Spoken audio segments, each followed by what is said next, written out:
I'm using a stool because I have POTS and we don't need a demonstration today. Good morning. My name is Lauren Stiles. I'm the president and co-founder of Dysautonomia International.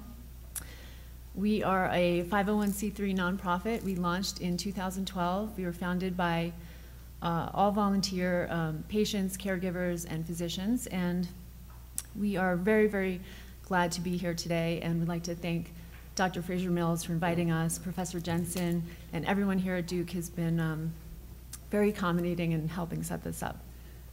So I'm going to talk a little bit about the demographics of POTS and just a couple of other facts and figures. I like statistics and numbers and stuff, and hopefully some of you do too.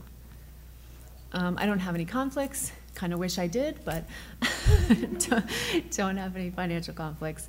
I probably won't be discussing medications, but if I do, it would be off-label use because there's no FDA-approved drug for POTS. And just for the record, I am not a physician. Before we can talk about POTS, let's make sure we're all on the same page about what POTS is and what it isn't. It's a heart rate increase of 30 beats per minute from supine to standing within 10 minutes. And for adolescents, we use 40 BPM. And younger children, it might even be higher, but there's no consensus on what it would be yet. In the absence of orthostatic hypotension, this is important especially for the patients to understand. A lot of POTS patients will experience what feels like a low blood pressure, and sometimes they do have low blood pressure. But if you have technical orthostatic hypotension, which is defined as a 20/10 drop within 3 minutes of standing, then you would probably get diagnosed with orthostatic hypotension. But there's some debate amongst the experts whether or not you can have hypotension with POTS or not. So just mentioning it, I guess the doctors can talk about that a little bit more later. You have to have this for an extended period of time. If you were just lightheaded on day one of an illness, probably wouldn't be appropriate to give that person a POTS diagnosis. And most of the experts use 6 months or more. Some people would use 3 months. It doesn't mean you should wait 6 months to start treating the patient. Treatment can certainly begin earlier. But if someone has just had like a major surgery and they've been in bed for 2 weeks, when they get out of bed, of course, they're going to be kind of orthostatic. So you wouldn't want to label them with POTS. You'd want to see if they improved before you made that diagnosis. And of course, you need to have symptoms. It's not just a measure of your orthostatics. You actually have to have some symptoms of orthostatic intolerance to have POTS. If you just have number changes in your heart rate, but you're not symptomatic, then that wouldn't be POTS. And then the most debated portion of the diagnostic criteria is absence of other overt causes of orthostatic symptoms or tachycardia. And it's basically like, if you have something else that's the obvious cause of this, then we wouldn't call it POTS. But as you'll hear later today, there are many patients who have comorbid conditions, and it's not really clear if it's causing or contributing or just happens to be a related a comorbid diagnosis. But if someone has had a major operation and they had a lot of blood loss, and when they stand up they meet the POTS criteria, that's probably not POTS, that's just hypovolemia, and would hopefully resolve over time. So we don't have an ICD code for POTS. It's really hard to track how many people have it. ICD-10 does include a code for POTS, but it's not a unique code, so it's not going to be very helpful. They threw it in under other arrhythmias, and ICD-10 is not even implemented yet. So our organization is actually trying to get POTS a unique ICD code, but that might take, it seems like forever. Some of the earlier estimates were that there's about, it came out of Vanderbilt. David Robertson had estimated in the 90s about 400,000 to 500,000 POTS patients in the US. And more recently, the estimates have been bumped up. We see different literature saying 500,000 to 3 million, 1 million to 3 million. And these are definitely rough estimates. No one's going to pretend that this is a solid number. We're not really sure. But if we used the more conservative 500,000 US estimate, if POTS was equally distributed around the world, which we're also not sure about yet. It could be about 11 million people globally. One thing I really want to emphasize to everyone is POTS, whatever the number is, it's not rare. And sometimes we hear patients who get diagnosed and their doctor says, this is a rare disease.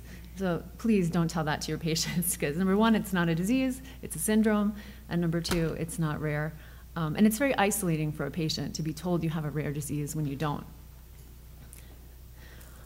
So there aren't any formal studies looking at who gets POTS in terms of race and ethnicity, but anyone who spent any time on any of the patient Facebook groups, it's primarily Caucasians and female, but that's not formally studied yet. We will be launching a study, hopefully this week, with Vanderbilt to do a very large cohort POTS study, a big survey.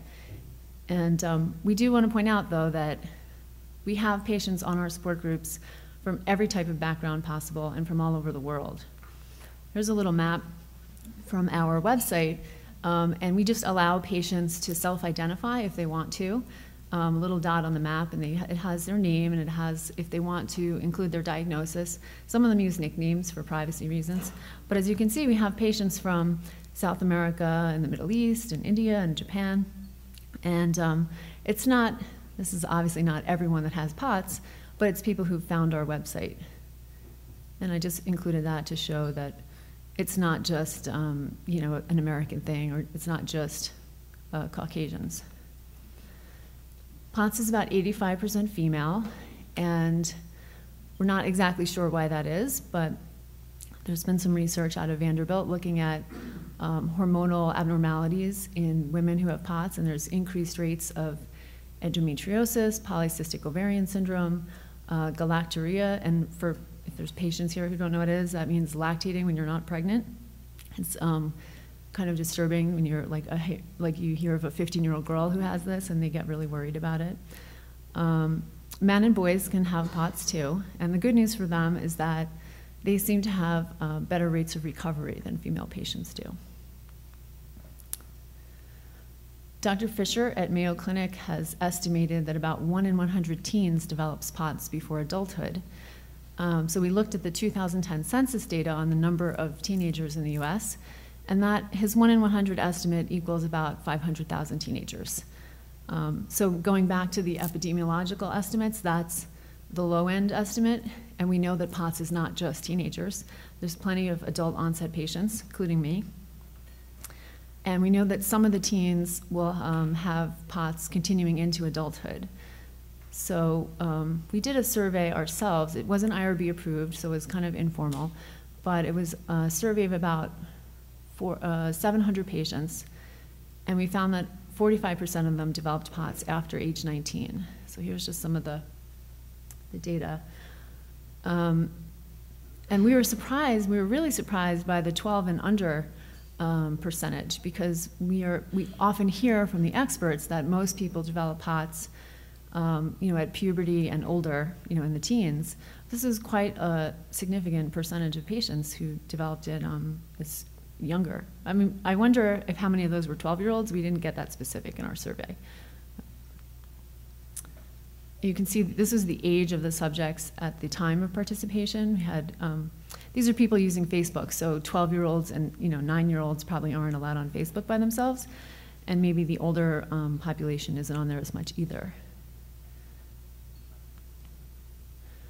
We are asked often, is there an epidemic of POTS, or is everyone getting diagnosed with POTS? I tend to think of POTS like, it's like getting a new car. If you buy, I had a red Jeep Wrangler once, and I thought it was kind of a unique car to have. And you buy the car, and then you drive around, and you realize, wow, a lot of people have red Jeep Wranglers. So POTS, once you learn about it, you start to realize, oh, your neighbor's kid has that, and your math teacher's nephew has it, and it doesn't mean that it's an epidemic. It just means probably that there's more awareness now. More people are getting diagnosed. And we talked to the experts, and a lot of them are telling us that they are seeing more demand for their services from POTS patients, trying to come and be seen there. And that we hear about a lot of new clinics opening up, which is great. But we think this is mostly due to increased awareness, not necessarily that there's this sudden epidemic of POTS. But hypothetically, this is a big hypothetical because we're not sure yet, if POTS has an autoimmune basis, as some of the research suggests, it might not be surprising to see an actual increase in the incidence of POTS because most other autoimmune diseases are on the rise as well, not just awareness, but actual increased rates of them. But we're not sure yet, and we need to do some more research to better understand that. Is POTS a new illness? No. It's been described since at least the 1860s.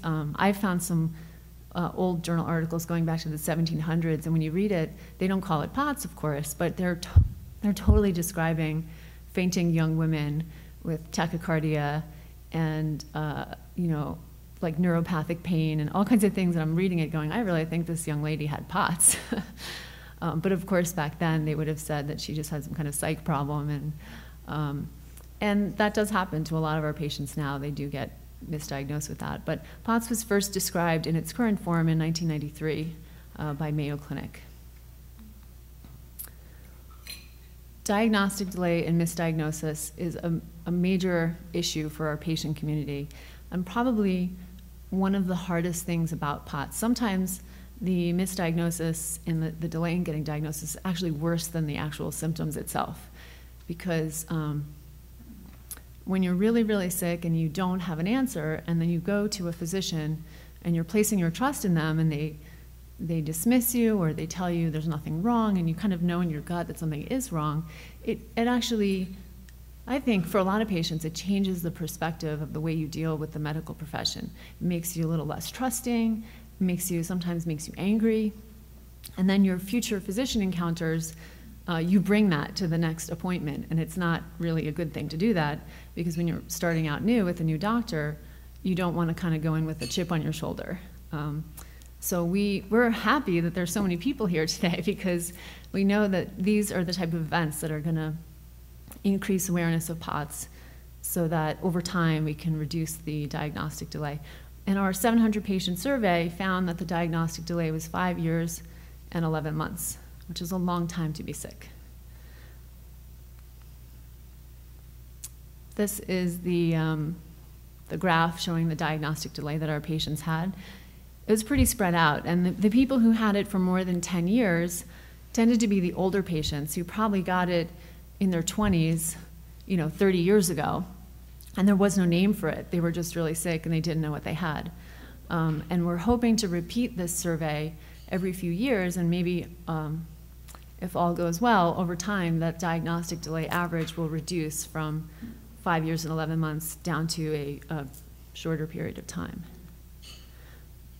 This slide is also from the same survey, and we asked patients what they had been diagnosed with before POTS, and we asked specifically about psych diagnoses. And we can't for sure say that all of these were misdiagnoses, because we don't have a way to evaluate the patients for what they really had back at the time or what they have now. But one of them really stands out to me. The second bar here, this one, is showing 60%. 60% of POTS patients were literally told it's all in your head by a physician. So even if a physician thinks that the illness is psychological, telling a patient it's all in your head is really not a good thing.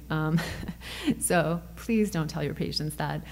And I think it's not necessarily just in POTS that this happens, because I've spoken to a lot of people.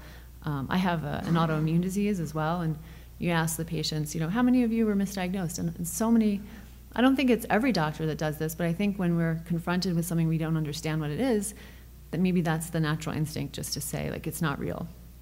On this slide, somewhere around 70% of patients have been misdiagnosed with anxiety. So the physical symptoms of POTS can look a lot like anxiety, but there's some pretty good research from Vanderbilt showing when you do like anxiety, standardized testing for anxiety, if you take out the physical symptoms like the tachycardia, the patients with POTS actually have the same amount of rate of anxiety as the general public does.